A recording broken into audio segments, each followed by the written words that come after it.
ngayong araw na to, dito sa Backstage Pass, we are in the presence of showbiz royalty.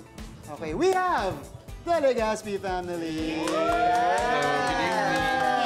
what's up? Hello, kamusta naman po kayo? Ayan, kamusta? Family kayo dumalo dito sa ating anniversary. We're vibing. We're vibing. Wow. We're vibing. We're very excited and we're very happy to be here. First of all, nakakaya yung para sabing royal family. I disagree. Ano lang, regular family lang, the Legaspi family. That will do. Pwede rin naman royal blood. Royal blood. Vampira. Parang vampira ang dating nun.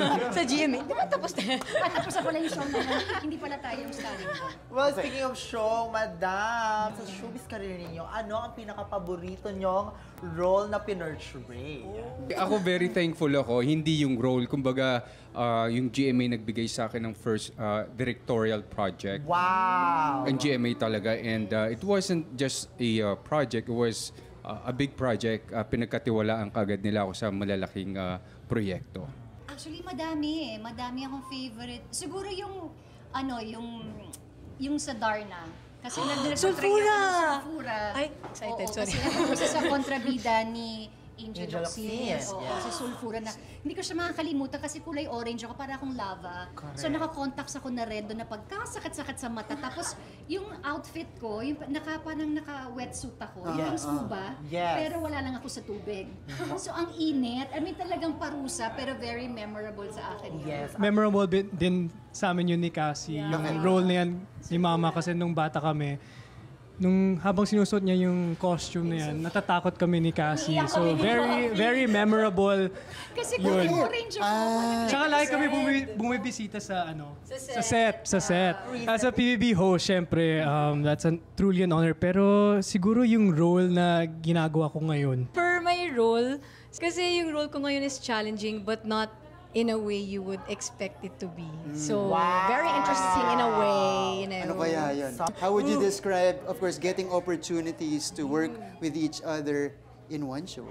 Ako technical kasi. Okay. Hindi ako ganun ka-talented. So, I need time, bro. Wow. I need time to prepare. Ako kasi ito kasi yung first na gagawa kami ng teleserye. So, before kami mag-start talaga mag-taping, talagang pinag-usapan na namin sa bahay na, okay, ganito gagawin natin na kanya-kanya tayo. Parang sinabi niya sa akin, don't treat me as your husband. Meaning, wag mo akong masyadong asikasuhin kasi alam niyang maasikaso talaga ako. Kumbaga, in short, di mo kami kailangan intindihin kasi alam naman namin na you also have to concentrate. Ang importante naman, we respect each other. So far, so good. It's kind of weird siguro kasi iba din yung setting even though we are with the same people. So, pero yun nga, dito sa serye parang, okay, hindi na ako si Cassie, hindi na siya si Mavi and all of that. We are our characters. So yun nga, ibang setup. At saka drama to, di ba? Yung our serye sa drama. So very, very different than what we do. Wow. So, I don't find it so difficult. Hindi masyadong mahirap. Kasi kami ni Mama, pareho yung work ethics namin. Ay, Si Michael Cassie Jackson tsaka ka si Papa Z, pareho yung work ethics nila. So, nagja-gel talaga. It works very well because we learn to respect each other's boundaries. Can you invite them? Yes, of course. Yes, promote any upcoming shows.